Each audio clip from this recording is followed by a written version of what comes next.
The irrationality of rationality. This is an idea Ritzer adopts from Weber, and he uses it to point out all the different ways, all the things we do in rational systems actually have these irrational elements or create irrationalities.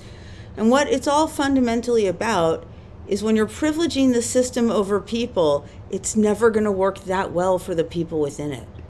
There's a number of dimensions of irrationality that highlight all the different ways that all these things we do to be rational maybe aren't working to our best advantage, either as workers or consumers, or even as prosumers.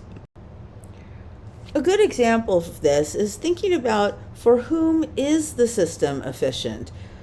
Because what they're always telling us is that it's becoming more efficient for the customer or even the worker, but actually what it's more efficient at is generating profit, often at the expense of the customer or the worker, or increasingly the prosumer. So that's our first dimension, that frequently these so-called efficient systems are actually quite inefficient. We can all think of lots of examples: long lines at drive-thrus, tech support telling us to go online when the problem is that we can't get online.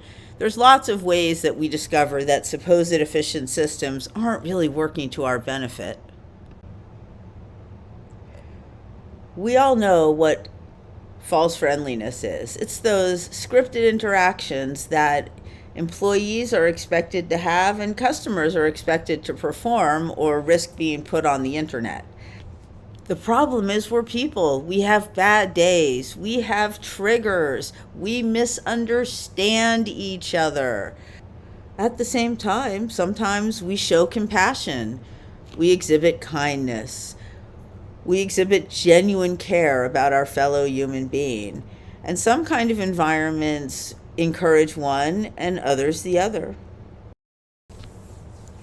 For me, one of the most heartbreaking elements of Weber's analysis of rationalization is the loss of enchantment, the magical elements of thought, the freedom of our flights of fancy, uninhibited by market dictums. And within our system, what people point is within our routinized, logical, bureaucratized, profit-oriented system, those elements are limited. I think the way I would put it is I went to a concert last night, and though technology may someday bring us music that seems like a simulation of music made by people, there's something to be gained from the shared experience. Homogenization refers to how both within and between nations we're seeing more of a shift toward everything kind of being McDonaldized. Places and spaces are losing their local distinction. So even if you're in another place and they have their own fast food place, it still means there's less sort of local unique spots and more fast food homogenized spots. Dehumanization is the final dimension. Customers and workers are expected to conform to the needs of the system regardless of their own needs, and across our lifetimes our needs change and vary. For workers, your ability to be productive is inherently your value to the system, and if you have a challenge or a dilemma that impedes that, the system is very unlikely to conform or work with your needs. This is also surprisingly true from the point of view of the customer, in that the goal of the system is to sell you more, not to allow you to use what you already have or to customize what you need and then allow you to save. Ritzer gives us lots of great examples of McDonaldized settings, and any of these, or applying any of these, could be a great term paper for you. So first of all, there's actually fast food workers. They're certainly experiencing a McDonaldized setting. You could take a look at what's going on with higher education and its standardization. I certainly could talk at length about that. What we experience in the digital world, increasingly what we experience when we go for medical care. There's a real problem that with the impacts this has had on our health and the environment in which we live.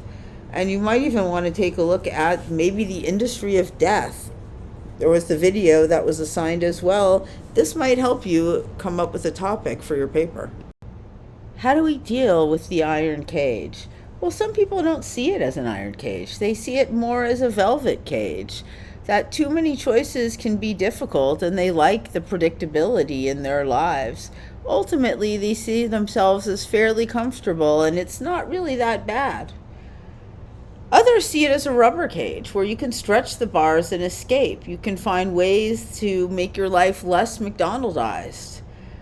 And then finally, we have the people who see it as an iron cage to which we must surrender ourselves. It's a dark and pessimistic outlook. Max Weber and Ritzer himself describe it as the polar night of icy darkness and hardness.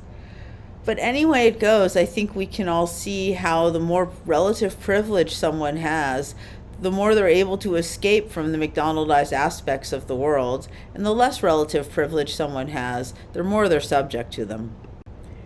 Thanks for viewing, and I hope you're able to find ways to make yourself feel a little bit less dehumanized in a McDonaldized world.